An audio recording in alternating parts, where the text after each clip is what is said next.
हकीकत यह है कि जो छोटे बच्चे हैं उनके फेफड़ों के ऊपर जो स्मोक का असर है वो इतना बुरा है कि हम अंदाज़ा भी शायद नहीं कर सकते। तो मेरी कोशिश आज ये होगी, मैं सबसे पहले तो ये वाजे कर दूं कि मैं कोई इन्वायरमेंटल साइंटिस्ट नहीं हूं, मैं इकोलॉजिस्ट नहीं हूं, ना ही इन्वायरमेंट की पॉलिसी वगैरह ये चीज़ें मेरा शोबा नहीं है, बल्कि मेरे बचपन के दोस्त अहमद राफ़ आलम जो यहाँ पर बैठे हैं ये उनका शोबा है। और जब इनको कॉलेज के बाद से ही इनकी दिलचस्पी इस चीज़ में बढ़ी और इन्होंने मुझसे भी इस पर बात करनी शुरू की और कहा डेविड हार्वी को पढ़ो, इसको पढ़ो वगैरह वगैरह। तो जैसे अक्सर और बेशतर होता है हम लोगों में, हम कहते थे हाँ हाँ करेंगे करेंगे सोचेंगे। ये नहीं कि मैं उसको कोई गलत समझ रहा था उसकी दलील को, मगर ये कि जैसे हम सभी करते हैं कि हाँ हाँ ये भी एक अहम मौजू है मगर फ़िलहाल हमें दूसरे मौजूओं पे बात करनी है, दूसरे इशूज़ पे करनी है, टालते रहे। और इसमें हम सभी कसूरवार हैं कि हम इन्वायरमेंटलिज्म को, इकोलॉजी को, इन्वायरमेंट की तहरीक को ऐसे ही समझते रहे कि बस ये तो कोई गार्डनिंग का मसला है कि मामला ठीक करने। मगर अब शायद वक्त आ गया है कि हमें पूरी तरह से ये एहसास हो कि ये जो मामला है ये तमाम समाज से ताल्लुक़ रखता है, तहजीब से ताल्लुक़ रखता है, बल्कि सरमायादारी निज़ाम जिस तेज़ी से, जिस तरफ, जिस नहज पे हमें लेकर जा रहा है, उसके नतीजे में जैसे मैंने यहाँ लिखा है एक इकोलॉजिकल अपोकलिप्स की तरफ हम बढ़ते चले जा रहे हैं। सबसे पहले तो कुछ ऐसी बातें कहूँगा जो आप सब जानते ही होंगे कि स्मॉग क्या होती है। स्मोक और फॉग जब मिक्स हो जाती है तो स्मॉग हो जाती है। फॉग तो बचपन से हम देख रहे हैं, दिसंबर में जब भी न्यू ईयर्स की पार्टी से निकल रहे होते थे तो ढूंढ रहे होते थे कि रास्ता क्या है क्या नहीं। कभी स्मॉग का नहीं सुना जब तक कि पिछले चंद सालों में हमने नहीं देखा कि इसका क्या रिजल्ट हुआ। इसमें nitrogen oxide, sulphur dioxide, carbon monoxide और कई किस्म की वॉलेटाइल ऑर्गेनिक कंपाउंड्स जो है हवा के अंदर गर्दिश करते हैं और उससे रेस्पिरेटरी इश्यूज भी पैदा हो जाते हैं। छोटे छोटे पार्टिकल्स होते हैं जो आपके लंग्स के अंदर घुस जाते हैं और लंग्स के अंदर घुस के वो कमबख्त आपके खून के अंदर चले जाते हैं और खून के अंदर जाके वो कार्डियोवैस्कुलर प्रॉब्लम्स भी, यानी कि दिल के प्रॉब्लम्स भी पैदा कर देती हैं और वो दिमाग भी खराब कर देती हैं। मेंटल हेल्थ इफेक्ट्स भी उसके हो जाते हैं और लंग की कैपेसिटी भी वो बिल्कुल तबाह बर्बाद कर देती है और उसके नतीजे में प्री मैच्योर मोर्टेलिटी भी, यानी कि आपकी मौत भी वाक़ई हो जाती है। बल्कि बहुत सारे लोगों का ये कहना है कि शायद ऑलरेडी आपकी ज़िंदगी कम से कम 3-4 हो सकता है 5 साल कम हो चुकी है ऑलरेडी आपकी लाइफ एक्सपेक्टेंसी, ख़ास तौर पे नौजवानों की। अब इस पर डिबेट जो हुकूमती सतह पर हो रही है वो 2 मौज़ूआत पर हो रही है। वैसे तो ज़ाहिर बात है कई किस्मों की शक्लें हैं, कई तरीक़ों से हम कार्बन को हवा के अंदर फेंक रहे हैं, मगर जो मेन चीज़ें हैं वो 2 ही हैं। एक तो व्हीकल की इमिशंस हैं, ट्रांसपोर्टेशन सेक्टर है, और दूसरा क्रॉप बर्निंग का मसला है। और हुकूमत की ज़्यादातर तवज्जो क्रॉप बर्निंग पर ही होती है। उन्होंने इंडिया से भी कहा है कि जी इंडिया में बहुत ज़्यादा क्रॉप बर्निंग हो रही है, आप फार्मर्स को अरेस्ट करें। इंडिया के अंदर भी फार्मर्स को अरेस्ट किया गया है। पाकिस्तान के अंदर उन्होंने यही कहा कि हमने 3000 वो मशीनें दी हैं, जो मशीनें जो हैं वो क्रॉप्स को मिट्टी के अंदर मिला देती हैं बजाय इसके कि आप क्रॉप्स को जलाएं। वो कह रहे हैं 5000 तक नहीं, सॉरी 1000 मशीनें दी हैं, वो कह रही हैं हम 5000 मशीनें देंगी। वो बड़ी महंगी मशीनें हैं। और दूसरी तरफ मामला है जो आपके सामने ट्रैफिक का मामला है। आप देख लें, ये लाहौर की एक सड़क की ही तस्वीर है कि जहाँ पे गाड़ियों पे गाड़ियाँ। और हमें याद है 1980s के अंदर जब बैंकों ने ये शुरू किया नया सिलसिला कि जी आप कार पे, लोन पे कार ले लें, और धड़ाधड़ लोगों ने गाड़ियाँ लेनी शुरू कर दी। जहाँ हमारे पास एक गाड़ी होती थी वहाँ उन्हीं फैमिलीज के पास 4-4, 5-5 गाड़ियाँ भी आ गई हैं। तो मामला यही है आपके सामने कि हुकूमत की तमाम तवज्जो जो मुझे नजर आ रही है वो यही है कि क्रॉप बर्निंग के हवाले से है। हाँ, लॉकडाउन कर देंगे, मगर इसके अलावा उन्होंने कोई खास तवज्जो दूसरी कॉज को नहीं दी। अब मेरे जहन में ये सवाल पैदा हुआ कि अगरचे क्रॉप बर्निंग एक वजह तो जरूर हो सकती है, मगर आखिरकार क्रॉप बर्निंग को पिछले 5 सालों से शुरू तो नहीं हुई। ये तो जब से पंजाब के अंदर एग्रीकल्चर हो रहा है, और साल में कितने 2-3 हफ्तों के लिए क्रॉप बर्निंग 2-3, आपने सुन लिया। राफे इस चीज में मेरे से बहुत ज्यादा महारत रखते हैं। तो आपने सुना कि सिर्फ 2-3 हफ्ते के लिए क्रॉप बर्निंग, 2-3 हफ्ते के अंदर सारी क्रॉप्स जो है वो तो बर्न हो ही जाती हैं। नवंबर दिसंबर में यही मामला क्यों होता है, बाकी पूरे साल में क्यों नहीं होता? उसकी वजह यही है कि जो फॉग बनती है उसके अंदर कार्बन जो है वो फंस जाती है और वो वॉश आउट नहीं होती। तो सवाल यही पैदा होता है, मेरे सामने तो सवाल यही था कि क्या ट्रांसपोर्ट सेक्टर की वजह से ये सब कुछ हो रहा है या ये क्रॉप बर्निंग की वजह से हो रहा है। और भी इसकी वजूहत है। मिसाल के तौर पे बड़े बड़े पावर प्लांट्स ऐसे हैं जो कोल पर चलते हैं, वो साहिवाल के अंदर एक बहुत बड़ा ऐसा कोल है, मगर अक्सर वो सदर्न पंजाब के अंदर रहीम यार खान के अंदर कई और ऐसे कोल फायर्ड प्लांट्स वगैरह मौजूद हैं, और आगे भी सिंध के अंदर। तो वो भी एक वजह है, इसमें कोई शक नहीं। मगर एनालिस्ट यही हमें बताते हैं कि मेन दो वजूहात यही हैं। मैं आपको याद दिलवाना चाहता हूं कि आज से चंद साल पहले ही जब कोविड का लॉकडाउन हुआ तो उस वक्त तमाम तर बिजनेसेस वगैरह घर से हो रही थी, कामकाज घर से हो रहा था। और सच्ची बात यह है कि उस वक्त मैं यही सोच रहा था, उस वक्त तक मेरे जहन में यही बात थी कि क्रॉप बर्निंग की वजह से स्मॉग हो रही है। और जब कोविड का लॉकडाउन हुआ मैं हैरान रह गया, हैरान और परेशान हो गया कि एकदम से सितारे जगमगाते हुए नजर आने शुरू हो गए, एकदम से बादल नजर आने शुरू हो गए, नीला आसमान नजर आना शुरू हो गया।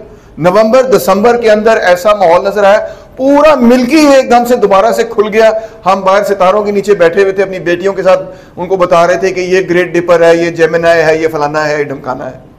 सब कुछ तब्दील हो गया, पूरा माहौल ही तब्दील हो गया। इट वॉज शॉकिंग एक्चुअली, इतने बड़े पैमाने पर। तो जनाब आली ये देखिए, अखबारों की रिपोर्टें भी आपके सामने मौजूद हैं। ये एक्सप्रेस ट्रिब्यून ने लिखा है, कोविड-19 lockdown, Lahore enjoys drastic drop in pollution amid lockdown. ठीक है जी, अकॉर्डिंग टू द डाटा जो एक्सप्रेस ट्रिब्यून ने इकट्ठा किया है, तो उस वक्त एयर क्वालिटी इंडेक्स AQI कहां पे था? 18 से लेके 65 तक, सिर्फ 18 to 65, जो कि बिल्कुल सेफ जोन के अंदर है। 18 तो कुछ भी नहीं है ना, बिल्कुल सेफ जोन के अंदर है। तो ये आपके सामने मजीद आप देखें कि मजीद जो रिपोर्ट्स हैं वो ये बताती हैं कि जो NO2 है, PM10 है, PM25 है, हर चीज के अंदर ड्रॉप हुआ। मिसाल के तौर पे एवरेज जो PM2.5 लेवल्स ड्रॉप हुए वो they went down to 71.68 by May 2020। तो ये डेटा साइंटिस्ट ने इकट्ठा किया हमारे सामने। ये देखें मजीद और साइंटिफिक स्टडी निकाल कर आपको दिखाई है। 42% ड्रॉप इन PM2.5 कॉन्सेंट्रेशन हुआ उस पीरियड के अंदर, 42% ड्रॉप, यानी तकरीबन आधा हो गया। 72% ड्रॉप हो गया इन PM10 कॉन्सेंट्रेशन, ओए होए होए, यानी कि 3/4 हिस्सा उसका तो खत्म ही हो गया। और 30% ड्रॉप तकरीबन नाइट्रोजन डाइऑक्साइड के अंदर भी हुआ कॉन्सेंट्रेशन। ये साइंटिफिक स्टडी आपके साथ सामने मौजूद है, इस डेटा में कोई शक नहीं होना चाहिए। अब सवाल आपके सामने सादा सा ये है, क्या 2020 के अंदर फॉग नहीं आई थी? क्या सर्दियां नहीं हुई थी? बिल्कुल सर्दियां हुई थी। क्या उस 2020 के अंदर किसानों ने फसलों को जो बच गई थी उनको आग नहीं लगाई? बिल्कुल लगाई। क्या वो खत्म हो गया था? बिल्कुल खत्म नहीं हुआ। क्या इंडिया से जो हवा आती है एलिजिडली वो हवा आनी खत्म हो गई थी? आपने कोई दीवार लगा दी थी उस वक्त, इंडिया ने को पंखे लगा दिए थे कि दूसरी तरफ चले गए? नहीं, सारी कंडीशंस वही थी, सबकी सब कंडीशंस वही थी, सिर्फ एक चीज तब्दील हुई। वो चीज क्या तब्दील हुई? ये तस्वीर है आपके सामने कि ये फौज निकली हुई है बाहर और ये लोगों से कह रही है घर जाओ, लॉकडाउन हुआ है। तो इसकी वजह से ड्रामेटिकली ट्रैफिक ड्रॉप हो गई, ह्यूज लेवल पे ट्रैफिक कम हुई। तो जब ये ट्रैफिक कम हुई तो आपके सामने है कि उस वक्त माहौल क्या था, और आज का माहौल देख लें कि ये आपके सामने रिपोर्ट मौजूद है जनाब आली के लाहौर में एयर क्वालिटी इंडेक्स 1900 पे पहुंच गया है। हु वाले जो है वो तो सर पटा के बैठ गए हैं कि यार आप लोग जिंदा कैसे हैं, हमें तो समझ ही नहीं आ रही ये मामलात क्या हैं। और ये अगर आपको पाकिस्तानियों पे यकीन नहीं है तो ये जनाब आली IQ एयर स्विस का डेटा है, 1900 पे लाहौर में पहुंचा हुआ था AQI। और उस दिन जिस दिन 1900 पे ये पहुंचा हुआ था तो 1000 बंदा एक दिन के अंदर अस्पतालों के अंदर ठा करके पहुंचा आपके सामने। इनफैक्ट वर्ल्ड हेल्थ ऑर्गेनाइजेशन ये कहती है कि 2015 में जब ये पहली दफा शुरू हुआ तो 60,000 पाकिस्तानी जो हैं वो इसकी वजह से जान बहक हो गए, मारे गए, 60,000। और एवरेज लेवल पे 20-30,000 बंदा जो है वो इससे, जो डेटा मेरे पास है, हो सकता है राफे बेहतर डेटा आपको बता सके, एवरेज 20-30,000 बंदा हर साल इस स्मोक की वजह से मारा जा रहा है। और इकोनॉमिक कॉस्ट भी आप देखें, इकोनॉमिक कॉस्ट इंडिया के लिए $150 बिलियन, $150 बिलियन। अंदाजा करें, ये तो पाकिस्तान की आधी GDP हो गई, आधी से ज्यादा। और पाकिस्तान के लिए पढ़ लें आप, $47.8 बिलियन, तरस तरस के हम IMF के पास जा रहे हैं, हमें ये कर्जा दे दो, हमें 7 बिलियन दे दो, हमें 1 बिलियन दे दो, हमें 3 बिलियन दे दो। और इस स्मॉग की वजह से आपके सामने डेटा पड़ा हुआ है, $48 बिलियन का नुकसान। मतलब यार ये तो, इसका मतलब ये है कि आपकी जो सालाना GDP है उसका एक बहुत बड़ा हिस्सा, सालाना GDP आपकी तकरीबन अगर 300 बिलियन है तो कितना बड़ा हिस्सा उसका जो है आपने उड़ा के रख दिया। Equivalent to nearly 6% of your GDP, 6% GDP आपने अपनी कम कर ली है।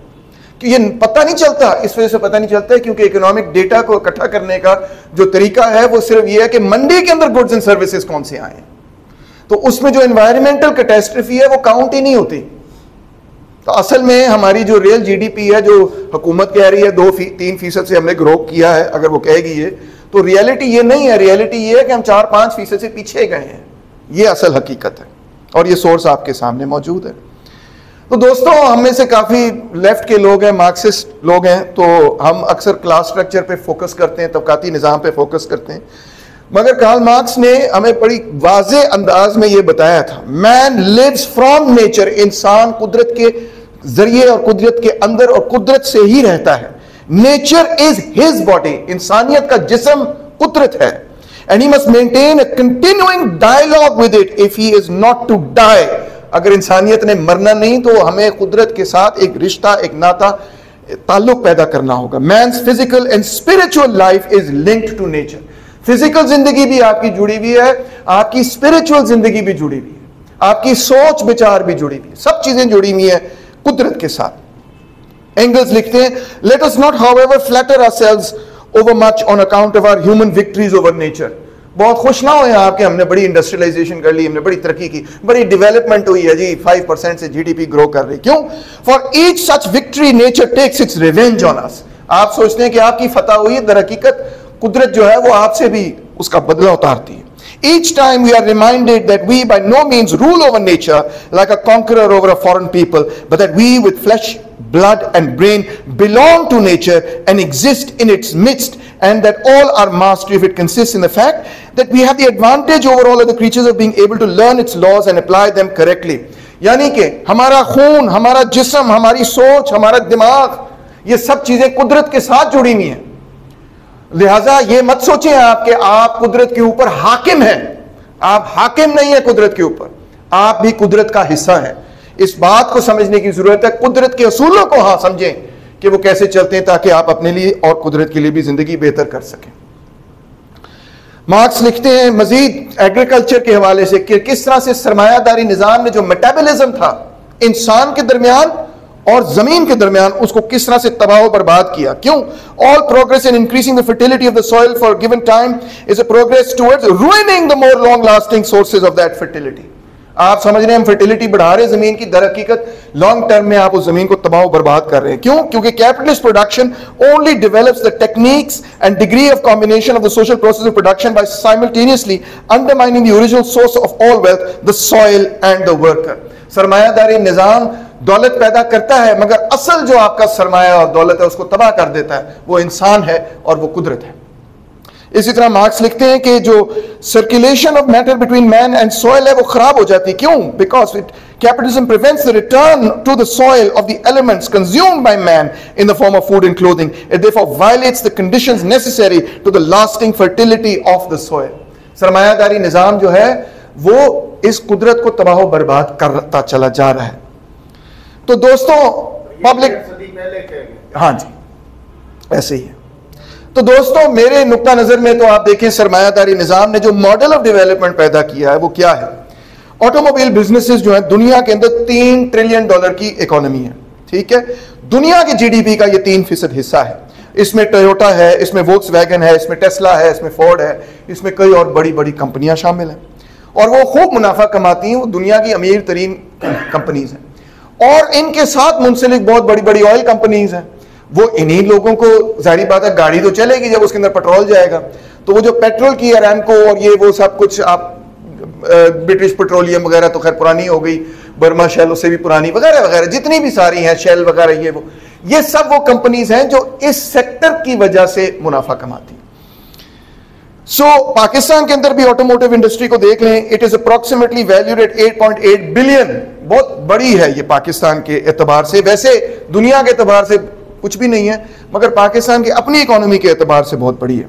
12% पे ये ग्रो कर रही है काफी अरसे से, और पाकिस्तान की 7% जीडीपी जो है वो ऑटोमोबाइल सेक्टर के साथ जुड़ी हुई है, और 6.8 मिलियन लोग जो हैं इस सेक्टर के साथ जुड़े हुए हैं। इसमें वो पेट्रोल पंप के लोग भी शामिल हैं, इसमें तमाम वो लोग शामिल हैं जो इस पूरे सेक्टर को एज अ होल चलाते हैं।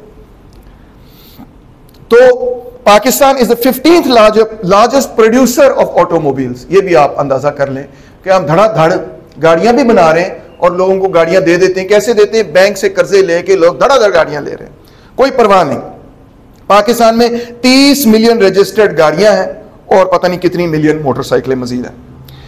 क्यों ये सब मॉडल ऑफ डेवलपमेंट अपनाया गया? क्योंकि पाकिस्तान की हुकूमत ने कभी इस चीज पे बॉदर ही नहीं किया कि अगर किसी ने A to B पहुंचना है तो उसके लिए पब्लिक ट्रांसपोर्ट बनाना है कि नहीं बनाना। उन्होंने यही सोचा है कि अपनी अपनी गाड़ियों के अंदर जाओ, बल्कि जो छोटा मोटा पब्लिक ट्रांसपोर्ट हुआ करता था जब हम नौजवान हुआ करते थे वो भी खत्म हो चुका है। पहले फिर भी बेहतर पब्लिक ट्रांसपोर्ट होता था लाहौर शहर के अंदर, मुझे अच्छी तरह याद है। एक जो बस होती है वो 50 लोगों को लेकर चलती है। जब वो बस नहीं चलती तो उसकी जगह कम से कम 40-50 गाड़ियां चलती हैं। आप खुद अंदाजा कर सकते हैं कि वो ट्रैफिक का क्या हाल कर देती हैं और उसके साथ साथ मजीद वो एनवायरनमेंट का क्या हाल कर देती हैं। साइकिल लेना, साइकिल पे जाना तो लोग भूल ही गए, मां सवाए मेरे दोस्त अहमद राफे आलम जो कहता है मैं तो अभी भी साइकिल पे जाया करूंगा, हर जगह जहां भी जाया करूंगा। तो वो कल्चर ही सारा खत्म हो गया, चल के जाने का कल्चर ही बिल्कुल मुकम्मल तौर पे खत्म हो गया। तो वजह उसकी सारी ये है, सरमायादारी निजाम। और थोड़ी सी टेक्निकल बात करूंगा मगर आप समझ जाएंगे कि यहां पे डिमांड और सप्लाई कर्व बना हुआ है, जिसकी एक और शक्ल होती है मार्जिनल सोशल बेनिफिट या मार्जिनल सोशल कॉस्ट। एक ही बात है, या मार्जिनल प्राइवेट बेनिफिट और मार्जिनल प्राइवेट कॉस्ट। मुख्तसर आपको और आसान करके आपको यह समझाऊंगा कि सरमायादारी निजाम में जिस चीज की भी कीमत लगती है, दर हकीकत उसमें यही देखा जाता है कि जो बंदा चीज बना रहा है, जो मंडी के अंदर चीज को रसद कर रहा है, सप्लाई कर रहा है, उसको क्या कॉस्ट आ रही है। उसने अपनी कीमत अपनी कॉस्ट के हिसाब से पैदा करनी, और उसकी कॉस्ट में यह चीज शामिल नहीं है कि जो खाम माल से वेस्ट प्रोडक्ट पैदा हो रहा है वो मैं दरिया में फेंक रहा हूं, या मैं सड़क पे फेंक रहा हूं, या वो मैं इधर फेंक रहा हूं कूड़े में, या उधर फेंक रहा हूं, वो उसकी कॉस्ट में शामिल मंडी की कंडीशंस में नहीं है। फ्री मार्केट इकोनॉमी में उसकी कॉस्ट में ये चीज शामिल नहीं है। वो अलग बात है कि हुकूमत अगर उसको मजबूर करे कि तुम इसको प्रोसेस करके निकालो तो उसकी कॉस्ट में फिर शामिल होता है, मगर प्राइस मैकेनिज्म में बजाते खुद ये चीज शामिल नहीं। ना ही जो सोशल बेनिफिट्स और सोशल कॉस्ट आ रही हैं वो कंज्यूमर के पॉइंट ऑफ व्यू से उस चीज में शामिल है। आप पे कर रहे हैं कि भाई मुझे इसमें से जो फायदा मिल रहा है उसके लिए आप पे कर रहे हैं।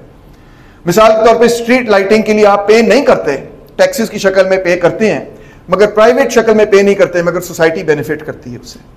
यानी कि ये जो मंडी का निजाम है ये दर हकीकत कीमतों को तय करता है सिर्फ और सिर्फ इस नुक्ता नजर से कि प्राइवेट कॉस्ट सरमायादार को कितनी कीमत पड़ी और प्राइवेट बेनिफिट क्या हुआ। यह नहीं देखता कि उसका समाजी असर क्या हुआ, समाज पे असर क्या हुआ। तो यही वजह है कि जब भी आप फ्री मार्केट इकोनॉमी के तहत चीजें चलाएंगे तो जो उसकी ओवरऑल कॉस्ट आती है सोसाइटी को वो उसकी कीमत में नहीं शामिल होगी, बल्कि क्या होगा, अक्सर और बेशतर वो चीजें जो कि बहुत ज्यादा वेस्ट प्रोडक्ट पैदा करती हैं उनकी कीमतें नीचे होंगी, P1 के लेवल पे होंगी, और उनकी क्वांटिटी प्रोड्यूस्ड Q1 के लेवल पे होंगी, यानी कि बाहर होंगी। और जब आप उसके अंदर यह चीज शामिल कर लें कि इसका कुल असर समाज पर क्या है, कुल फायदा समाज को क्या है, नुकसान क्या है, जब आप मार्जिनल सोशल कॉस्ट पे चले आते हैं तो आपको यह पता चलता है कि वो उसकी कॉस्ट एक्चुअली बहुत ज्यादा है। और अगर उसको आप किसी तरह से इसमें शामिल कर सकते तो क्या होता कि आप उस चीज की कीमत भी ज्यादा लगाते और उस चीज की पैदावार भी कम कर देते। मैं ये एग्जांपल आपको इसलिए दे रहा हूं कि अगर आप प्राइवेट ट्रांसपोर्ट की असल मार्जिनल सोशल कॉस्ट या असल सोशल कॉस्ट देखेंगे तो आपको यही बात समझ आएगी कि इतनी गाड़ियां प्रोड्यूस करने का फायदा नहीं है। कम गाड़ियां प्रोड्यूस होनी चाहिए, गाड़ियां महंगी होनी चाहिए। उसकी जगह क्या होना चाहिए, उसकी जगह पब्लिक ट्रांसपोर्टेशन सिस्टम होना चाहिए। ये लग्जमबर्ग का शहर है, इन्होंने मुकम्मल तौर पे अपने मुल्क को, बल्कि अपने पूरे के पूरे मुल्क में हर जगह पब्लिक ट्रांसपोर्टेशन पैदा कर दी। उन्होंने कहा प्राइवेट ट्रांसपोर्टेशन की अब आपको जरूरत ही नहीं। छोटा सा शहर है यूरोप का, वो कर सकते हैं, मगर यही दुनिया का मुस्तकबिल हो सकता है, अदरवाइज मुस्तकबिल नहीं हो सकता। ये आपके सामने ट्रेन है और ये बिजली पे चलती है, ये कार्बन पे उस तरह से तो नहीं चलती, डीजल पे नहीं चलती, पेट्रोल पे नहीं चलती। जब भी आप कोई ऐसी इकोनॉमिक पॉलिसी बनाएंगे जो कि समाज पर कुल असर को नहीं देखेगी, तो उसका रिजल्ट यही होगा कि वो चीजें उन चीजों की पैदावार हद से ज्यादा हो जाएगी जिसके नतीजे में समाज को नुकसान होगा। और आज जो हम स्मॉग की शक्ल में देख रहे हैं वो इसी मंडी के निज़ाम के नतीजे में देख रहे हैं, जिस मंडी के निज़ाम में हमने पब्लिक ट्रांसपोर्टेशन सेक्टर को बनाने की जहमत नहीं की, बल्कि उसको जानबूझ के ख़त्म किया और लोगों से ये कहा गाड़ियाँ खरीद लो, खैर है क्या फ़र्क पड़ता है, और रिजल्ट यही है। तो हमारे लिए, तरक्की पसंद दोस्तों के लिए, बाएं बाजू के दोस्तों के लिए, सोशलिस्ट लोगों के लिए, लेफ्ट के लोगों के लिए यही बात ज़रूरी है कि हम ये कहें कि हमें अब ये पूरा मोड ऑफ ट्रांसपोर्ट